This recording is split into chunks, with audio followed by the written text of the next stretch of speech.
Here we are at the beautiful Gold Coast, sitting and looking at the ocean with Paul McCaffery. 9 seasons with North Sydney Bears, over 100 games, 30 tries.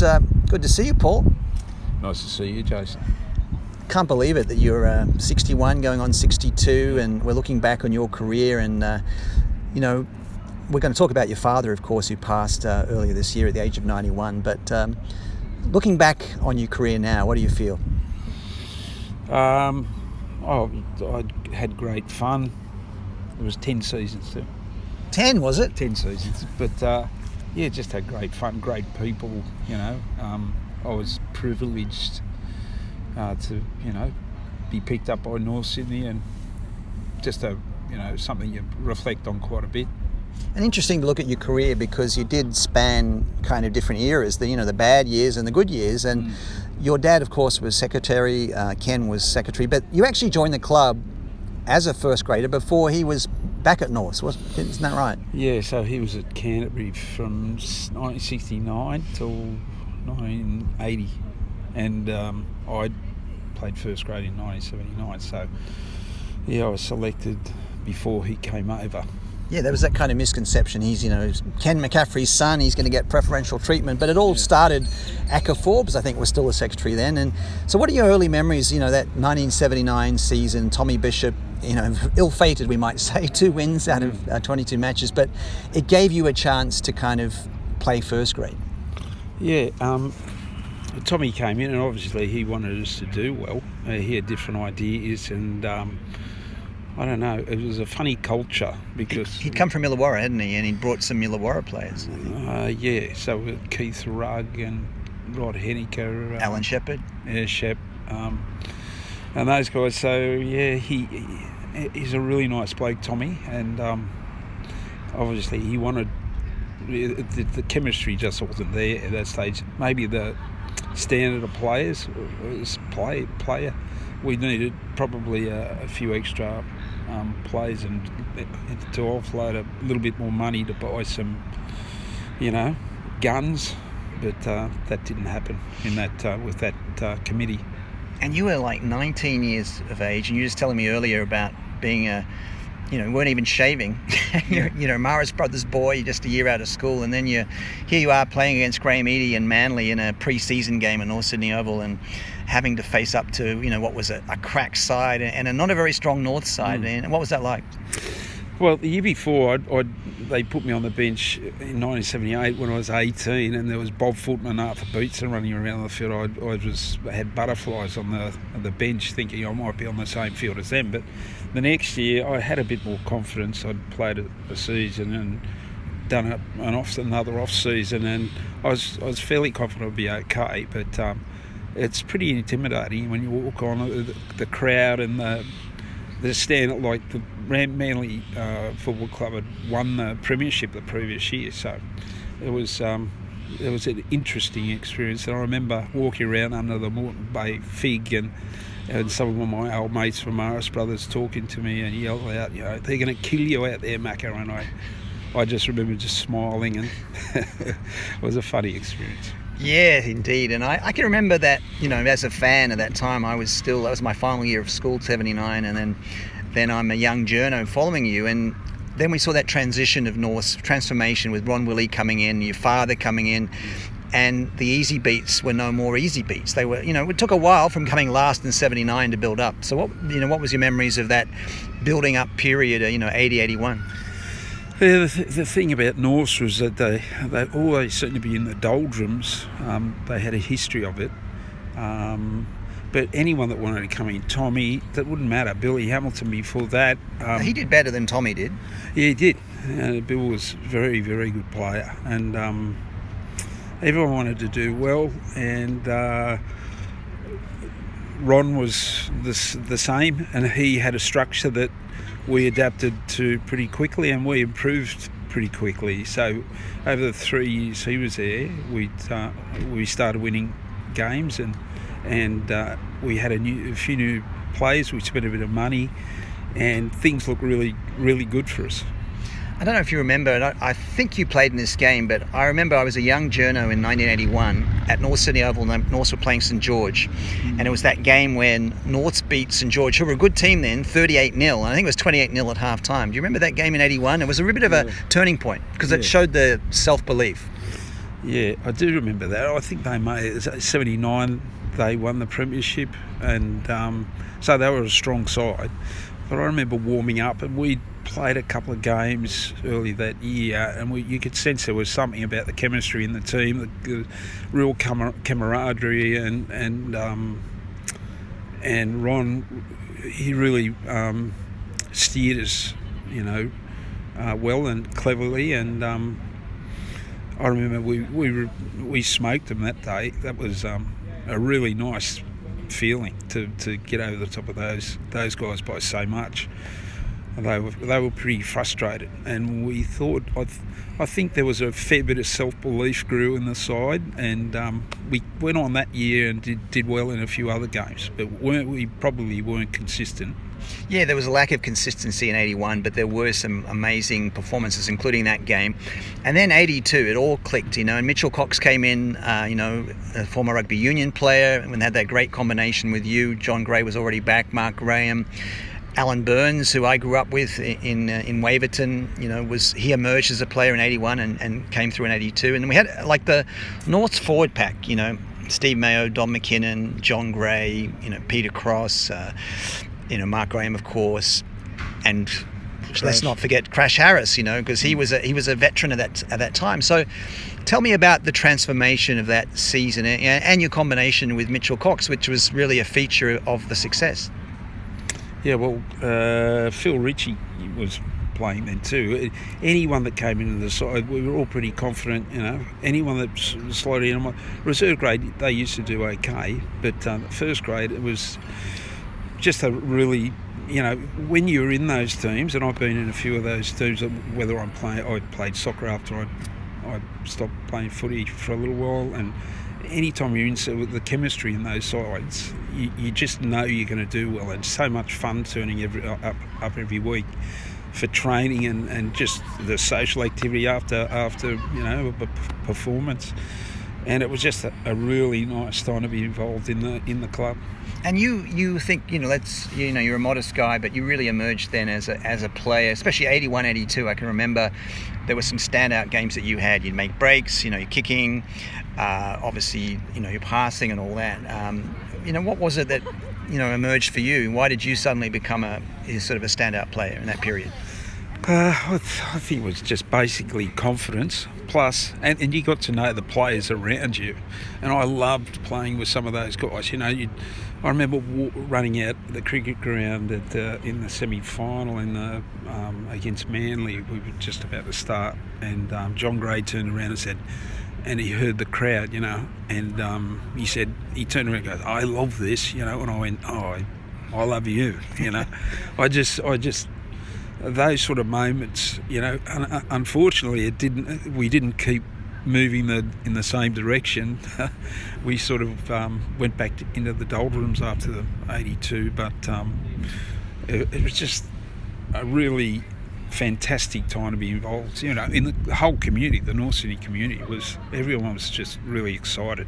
Yeah, I mean, as a fan and as a young journo, for me, it was very exciting to see that and see people that I knew playing in such a high level. But the Mitchell Cox, what about playing with him? What was that like? Well, the best thing about Mitchell was he was so evasive, and he'd just do things that like great passing, great tackler. And the best thing to do with him is just give him the ball straight away. So it wasn't too hard. From me to Mitchell, I'd throw the ball to him and things would happen, and he appreciated it, I'm sure. But he was just, he was a special player too. Yeah, he was, and the way he'd run the other way around behind, and and the crowd would go crazy. And I guess having a player like that would open up opportunities to you as well as halves, so there'd be a bit more space for you. Yeah, you could see the defence were really worried about him, but they'd be worried about John Gray and Mark Graham and Peter Cross and Steve Mayo. He could make a bust, and there were all sorts of players. John Adam and Simon Brockwell. What a great player, yeah. John Adam was. Simon Brockwell, he was just really great having the team, and was fantastic. Yeah, so you mentioned the semi-final. Sadly, Norths lost to Manly, and then there was injuries, and against East there was a missed conversion. Would have been 12-all in that semi against a very strong East side. Yeah. So as you mentioned, 83. Your father, if I get it right, he fired Ron Willie. What's your take on that? I don't know. They weren't getting on, and Ron, at different stages, I think he understood that he's the life in a club. He generally lasted 3 years or something, and the tricks he had up his sleeve. He talked about it a couple of times about, I think he'd run out of tricks, but he introduced a really simple structure to our team, and we were able to carry that through, and we had the players and the ability to do it, and they were great mates. He was in the wedding party with when my dad got married, so it was really, it came out of the blue that somewhere. I couldn't see it coming, and Dad didn't talk to me about anything involving what's going on behind the scenes. So. Yeah, you're one of 10 kids, I should point out, 9 boys and 1 girl. That big family. I remember your dad as a young journo being such like a father figure to all the youngsters out there. He's so natural with all the people around him, and he handled people very well. So we saw Chow Hayes come in. 83, there was a lot of promise there with 83 because the squad had actually been strengthened. I think Fred Teasdale had come in. Maybe there was a couple of other players that had been signed, but it was pretty much the same squad, wasn't it? Yeah, we started the year and then there were a few injuries again, and then Chow had different ideas, and over the next couple of years after that, the committee started not to, they decided they weren't going to spend as much money. And what my father, Tommy Bishop, anyone that comes in the club, you want to see it do better. And what happened then, I think the committee decided not to spend money, and what you should be doing is, after success, if you want to chase more success, you think outside the square, and you throw more money, or you'd go and try and find somewhere to find some more money to buy these other players. I know Dad talked to me, and he didn't talk to me very much about things, but he had Phil Gould sorted out to play, and Peter Tunks and all these players, but they wanted money, and the committee said no. We needed more good players, and I'm sure we would have been successful for a lot longer, but that didn't happen. Yeah, I think that's a fair summary. I can remember, I don't want to mention names, but certain signings for 84 season, 85, and I'm like, these aren't the same calibre as players, because we're seeing the senior players of North. John Gray had retired, Keith Harris had left, so there was a void there, and these other players came in, and they were journeymen kind of players. They weren't the Peter Tunkses or the Phil Goulds. They were lesser players, weren't they? So what about that 85 when we had Greg Haywick come in? That was again a step backwards for Norths. It was a appointment I think your dad had known from days past. Obviously a great player in his day. Yeah, we weren't spending money. That was the committee. At one stage, I think one of the committeemen came down and spoke to the players about how things were going in the culture that and I just didn't understand what was happening. But I think in hindsight, they were deciding that we're going to do our best with the players we've got. We're not going to spend any money on anything else. And I think that affected, like Greg was appointed because he was around and he was prepared to do that. I'm sure he had good intentions as well, but we probably didn't spend again. They just didn't want to spend money. And Phil Gould, Dad, I think he had him sorted as a player, but he would have been a great mentor, and you can see the success that he's had behind him in all the clubs he's been to. I'm sure he would have been excellent for our club. But I think he had a few other, as I said, Dad didn't talk to me about stuff, but he's very busy trying to make things better, and he would just do things as a matter of course. He wouldn't go and ask someone or tell someone, I just talked to them, and he didn't do that. Yeah. And so I don't know how deep he dug, but I'm sure he was busy in trying to get better players to our club. And it was a great shame because we saw success, and then and then we wasted the opportunity in those next couple of years. Yeah, I think Greg was a great person. Yeah, I hear that. Yeah, and obviously in his day he was an international player and all that. So looking at yourself, is it fair to say that you had a lot more competition in that mid-80s with Laurie Spina and Clayton Friend coming in, and you didn't play as much first grade as you did in the 80, 81, 82, 83 area. Yeah, so I'm sure in 81, 82, 80, whatever, coming up and getting some type of attention from, the general rugby league community, and I felt like I was doing okay, and it was disappointing that I didn't seem to play as much first grade, but that was... What happened? Do you think you'd regressed as a player, didn't develop? Injuries? At the end of 82, in the semi-final, I did my ankle right at the beginning of the game, and then the first game of 83, I broke my foot in 4 places, so I was out for half a season, and then came back, and 84 I played first grade, but they shunted me out to 5'8". And then, yeah, I saw you play there a bit, especially early on. You played there. I enjoyed playing halfback, but they liked playing me at 5'8". But anyway, that's my stories. There's lots of stories you can talk to other players. So what was it like, the competition between the halves? With Laurie Spina and Clayton Friend there. They were very good players. So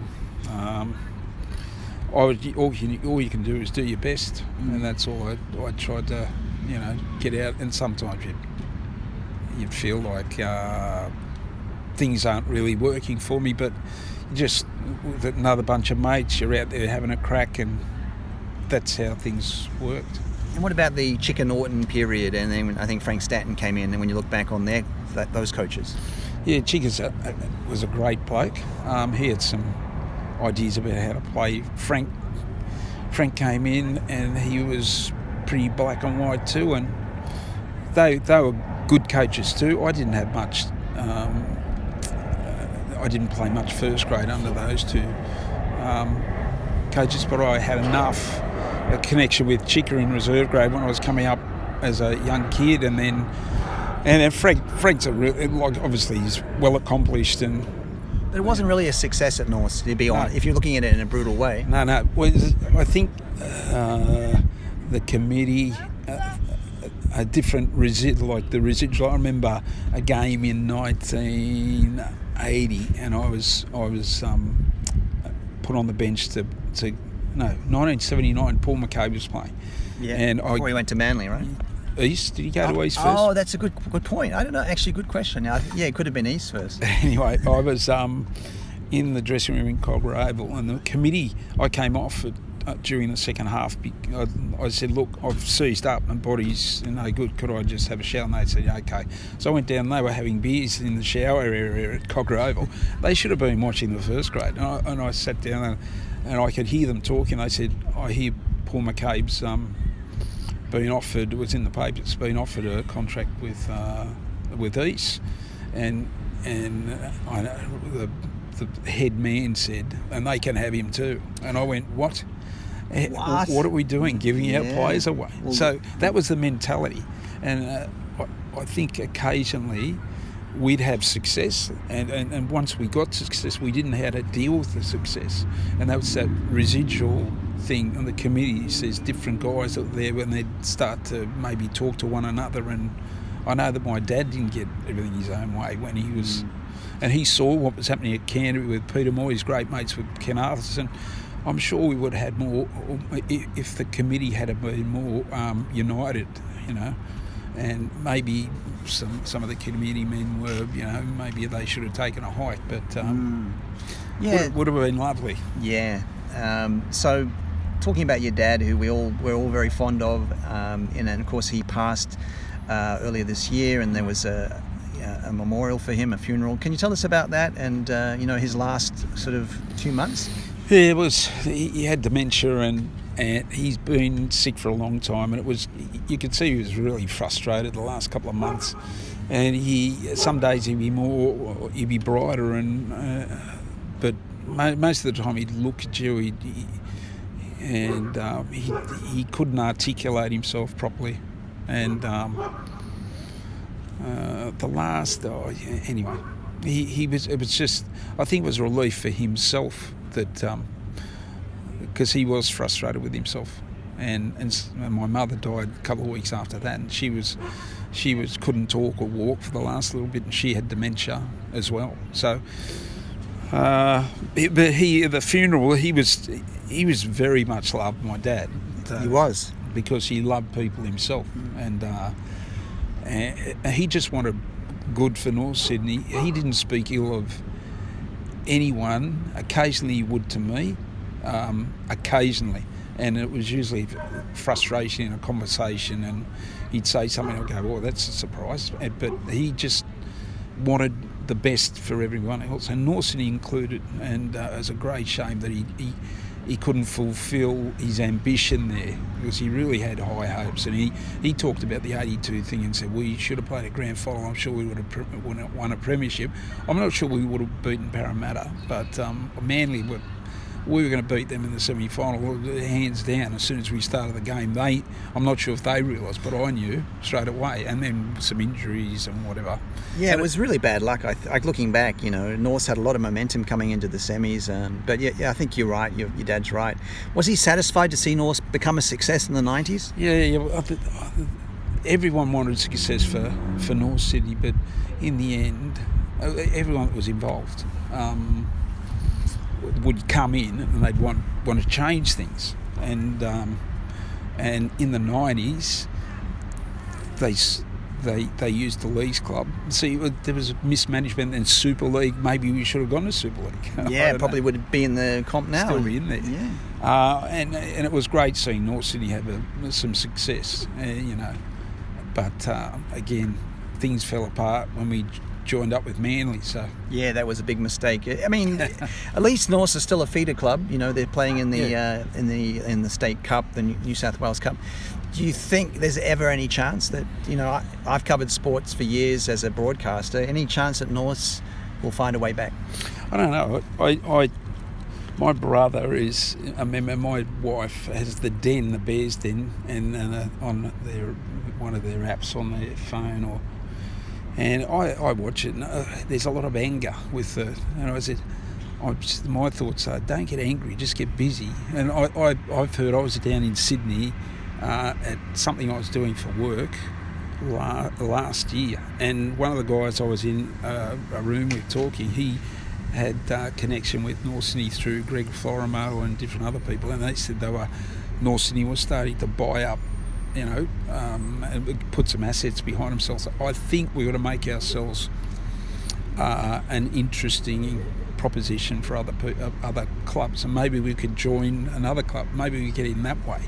But it's a great shame that from that side of the bridge up to Hornsby, they lost that. Yeah. And it's a very sad thing. I think the Rugby League's got to look at it. Definitely. I've got to ask you, I was covering Rugby League in that time, and you were playing, and there were so many great halfbacks, Peter Sterling and Steve Mortimer, you name it. Tommy Raudonikis was coming to the end, but who was the best half that you opposed? Well, when I was playing, I used to think Steve Mortimer was, because of the things I saw him do, against us. Although we had a fair bit of success against them too. But Sterling was just so consistent. And he had an aura about him, didn't he, the way he played? He was smart. So he wasn't quick, not big. But not a big guy. But when we played against them, he used to... Remember that 82 game at North Sydney Oval, and they had the kids sitting on the side of the field? Yeah. And if you watch that game, and what they did, it wouldn't matter, it was the third or fourth tackle, he just lobbed the ball over behind our forward's head, and our forwards used to have to go back, and we did that all the time. Big forward pack. And we were, I think some of our players, I remember talking to Ron Willie about it and said, could we change our tactics to play this team? And I was with John Gray, and he said, I'm the coach, you play, I'll work out the tactics. Anyway, so So maybe Stevie Mortimer and Peter Sterling among the best. Oh yeah. There were other guys. In England, I played against Anthony Gregory. He was an excellent player. Yeah. He's a little guy, but he's like a barrel, isn't he? Yeah, and clever, and do anything anywhere. So yeah, he was Great Britain half, wasn't he? Yeah. So what about the best players that you played with? Well, the best player I think I played with was John Gray, because I could walk around the back of him and he'd just glance and just get a sneak of where I was, and I could read what he could read in the defence, and I could sneak around and he'd poke me through gaps and things like that. Mark Graham was obviously a great player. Donnie McKinnon, other teams were scared of playing against Don. When he got fired up, he was unplayable. Yeah. John Dorrie was a great player. Mitchell Cox was a great player. John Adam was underrated. He was such a good player. Very calm and smart. And he always took the right option, didn't he? Yeah, that's right. Simon Brockle, Alan Burns, we talked about him before we started this interview. What a great player he was. But there was so many good players, and we had a culture at one stage where the players arrived and they got better, and it was exciting. So I saw the best of some of the players that I played with. They probably had their best years when they were with us. So yeah. Finally, Paul, your life now. Tell us a bit about being a school teacher, living on the far north coast of New South Wales, and turning 62 this year, mate. Yeah, I'm looking forward to not teaching anymore. When will you bring down the curtain on that? A couple of years. I'm a PE teacher, so my body's my knees are no good. You said you're a disabled PE teacher. Disabled, yeah. So I stand and orchestrate from one spot on the ground now, so that I'm clever at doing that. But I've got a place in Lennox Head, and I've got 4 kids, and they're spread out. They're left home. And here you are at Palm Beach visiting your daughter, Palm Beach, yeah, my daughter's up here. It's a lovely place in the world. There's a lot of nice places in Australia, but this is a pretty special place. So I'm pretty happy. I'll probably retire in a couple of years and set up to see my mates down the coffee shop and have a swim and ride a bike and keep fit. That's about it. Talk about your career and you get better every year, right? No, I don't.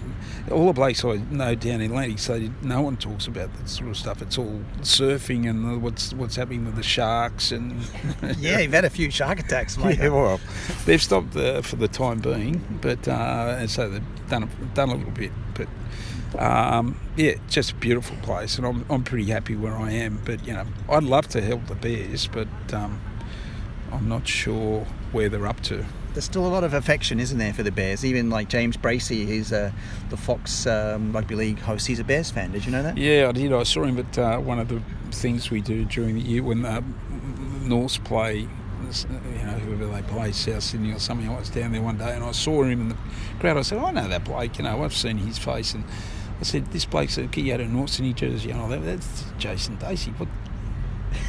No, that was James Bracey, yeah. James Bracey. Yeah, I wear a North Sydney jersey, don't I? Your name's right. Yeah. But he's, James Bracey. What's he doing? But that's from that 90s when they were very successful, and, we've still got that residual thing. There's people there that just want to get out and support again. Yeah. But it's a frustrating thing. But so hopefully we can get something going. But I think at some stage on the path to where we are now, someone must have given up or not been busy enough. Trying to, you're not going to break down the doors for the community. It's not about. That's what you got to do. You're going to knock on doors and trying to raise money and do the best you can. And maybe you don't. It doesn't turn out like you'd like it to. But maybe there's some way that we could be. Reinstated or come back in some represented in the NRL. Well, as I said, as Paul says, don't be angry, get active. And Paul, it's really good to see you, and you're looking fit despite having your knee issues. I'm still riding a bike. Still riding a bike, low impact stuff. So it's great to catch up with you, and thank you for all the the joy you brought to North Sydney fans in those 10 seasons, not 9 seasons. Yeah, I cut you down there, but you played over 100 games, so congratulations, mate, and it's good to see you. Yeah, thanks, Jason. And I think that's an important thing. Yeah, don't get angry, get active. Yeah, and I hope I see people down there. The Ken McCaffery round's on in a couple of weeks, July the 16th or something, South Sydney at North Sydney Oval. Yeah, we all love Ken, and we're grateful for what he did for the club, and what a great guy your dad was. Yeah, so we'll be down there for that. So I hope I can see some people down there.